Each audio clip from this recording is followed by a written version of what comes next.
Praise the Lord. സങ്കീർത്തനങ്ങൾ 96 അധ്യായം അതിൻ്റെ 1 മുതൽ 13 വരെയുള്ളതായ വേദവാക്യങ്ങൾ.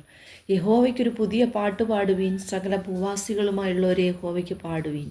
യഹോവയ്ക്ക് പാടി അവൻ്റെ നാമത്തെ വാഴ്ത്തുവീൻ, നാൾതോറും അവൻ്റെ രക്ഷയെ പ്രസിദ്ധമാക്കുവീൻ. ജാതികളുടെ ഇടയിൽ അവൻ്റെ മഹത്വവും സകല വംശങ്ങളുടെയും ഇടയിൽ അവൻ്റെ അത്ഭുതങ്ങളും വിവരിപ്പീൻ.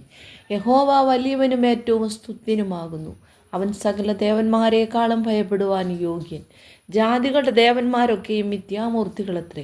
യഹോവയോ ആകാശത്തെ ഉണ്ടാക്കിയിരിക്കുന്നു. ബഹുമാനവും തേജസ്സും അവൻ്റെ മുമ്പിലും ബലവും ശോഭയും അവൻ്റെ വിശുദ്ധ മന്ദിരത്തിലുമുണ്ട്.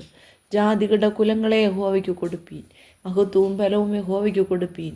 യഹോവയ്ക്ക് അവൻ്റെ നാമത്തിന് തക്ക മഹത്വം കൊടുപ്പീൻ. തിരുമുൽ കാഴ്ചയുമായി അവൻ്റെ പ്രാകാരങ്ങളിൽ ചെല്ലുവീൻ.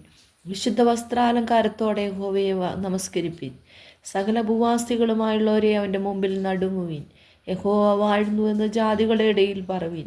ഭൂലോകവും ഇളകാതെ ഉറച്ചു നിൽക്കുന്നു. അവൻ ജാതികളെ നേരോടെ വിധിക്കും. ആകാശം സന്തോഷിക്കുകയും ഭൂമി ആനന്ദിക്കുകയും സമുദ്രവും അതിൻ്റെ നിറവും മുഴങ്ങുകയും ചെയ്യട്ടെ. വയലും അതിലുള്ളതൊക്കെയും ആഹ്ലാദിക്കട്ടെ. അപ്പോൾ കാട്ടിലെ സകല വൃക്ഷങ്ങളും ഉല്ലസിച്ചു ഘോഷിക്കും. യഹോവയുടെ സന്നിധിയിൽ തന്നെ അവൻ വരുന്നുവല്ലോ.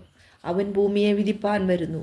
അവൻ ഭൂലോകത്തെ നീതിയോടും ജാതികളെ വിശ്വസ്തയോടും കൂടെ വിധിക്കും.